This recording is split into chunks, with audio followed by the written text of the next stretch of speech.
Hello guys, আসসালামু আলাইকুম। সবাই কেমন আছেন?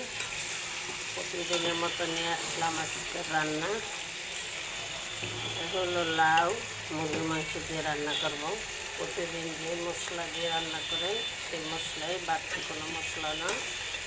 এখানে আদা বাটা, রসুন বাটা, জিরা বাটা, হলুদের গুঁড়ো, মরিচের গুঁড়া, লবণ, ধনিয়ার গুঁড়ো। আর এখানে ব্রয়লার মুরগি দিয়ে রান্না করব। মুরগিটা আগে ভেজে নিয়েছি, তাই দেখুন কালারটা অনেক সুন্দর হয়েছে। আর কষায় রান্না করলে কালারটা তো সুন্দর আসে। এই হলো আজকে রান্না।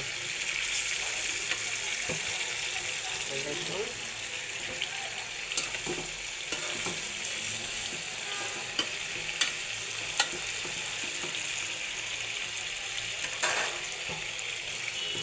কেমন হয়েছে, কালারটা অনেক সুন্দর আসছে।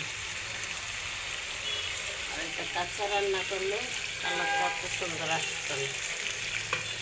দিয়ে দিলাম, ভালো করে কষিয়েছি, তাই অল্প করে ঝোল দিলাম।